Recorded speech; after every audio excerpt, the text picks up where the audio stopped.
Hello, welcome to another of our guides to marketing in a crisis. I'm Paul Mallett, managing partner at MediaWorks Leeds, and I work on brand experience strategies with our clients. So what I'm going to cover today is 5 areas that we believe are critical to consider for all brands when the world is going through turmoil. Personally, I worked with some very big brands through both 9/11 and also through the 2008 global financial crisis. I think both of those events and situations taught me a lot, but also I think it's really important to reflect that the world has changed a great deal since then, in particular in terms of social media and e-commerce, and actually the resilience of many sectors who are continuing to trade through in spite of the current situation. Okay, so on to point number 1, and I think when we're thinking about brands, I think it's vital to remember that every single touch point that we have is critical, and kind of now more than ever, every facet of what you do and how you operate will speak volumes about your brand, and your authenticity and the trust that consumers will invest into you. And I think whether that's about reassuring customers around your staff safety policy, to updating your delivery and returns policies on your online store, but also through to how you behave and communicate on social channels. All of these things can really positively reinforce your brand if you do them right. But I think, and it's something that we keep talking about, is don't be insensitive. Don't overstretch your credibility. Don't try and be something that you're not and that your consumers are going to see through. Be true to yourselves. And I think that discovering things about your authenticity are really important at this time. Point number 2, or tip number 2, I think it's very important to stay calm and actually to keep things under control. And I think control's a really important word. And I think anything that when you go through times like this as a brand, to know everything that's going on within your business, within your marketing activity is really important. And I think this was highlighted by the example of McDonald's and McDonald's Brazil, where, for really good motivations, they decided to reinvent their logo to emphasize the need for social distancing. So they actually split apart the golden arches. I learned a long time ago, never ever break a brand, never ever break a logo, because when you do that, it kind of means 2 things. It means that you're kind of, for in this case, although it was well motivated, it came across and there's a big backlash about really what the motivations were behind this, and it felt crass. And also, you're vandalising one of your kind of core brand assets, which you should never ever do. Brands are all about consistent and repetitive imprinting of what they stand for. So we would say it's very important to keep control of your markets, your channels, and your assets. Make sure that everything is being done in the way that you have already planned and you know that it should be done. And I think that what is really important at this time is getting the right tone of voice at all times.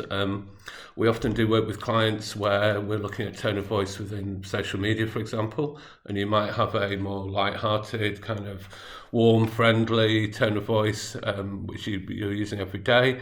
And then we'd often talk about more of a kind of crisis tone of voice for when something goes wrong with your product, or, there's a need to be more serious. And, maybe it's time we had a third tone of voice, which is how we behave when the world is in turmoil. So we'd say, be in control of everything, but also stay true to your absolute core brand values. Anything else at a time like this is at best risky and at worst could be really damaging.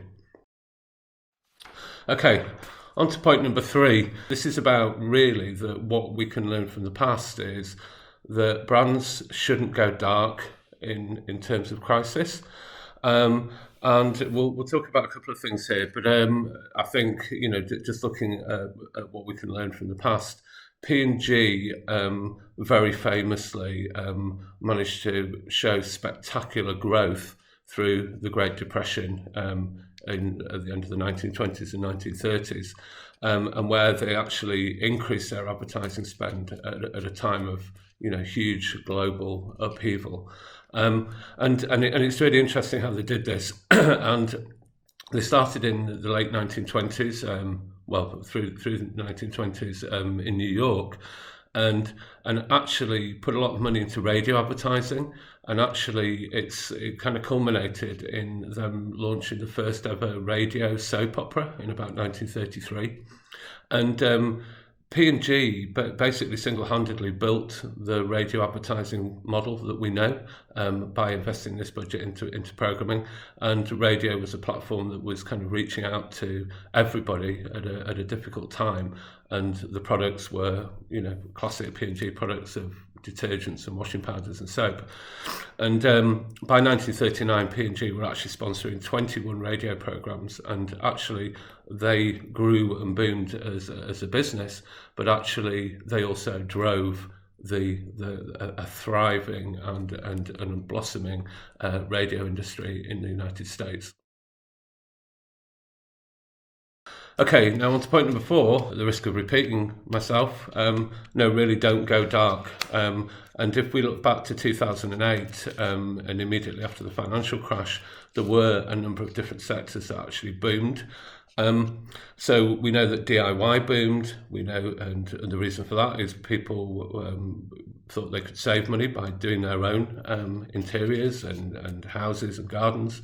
And we also know that discount brands also boomed at this time. So cash-strapped households are looking for ways to maximise the money that they do have.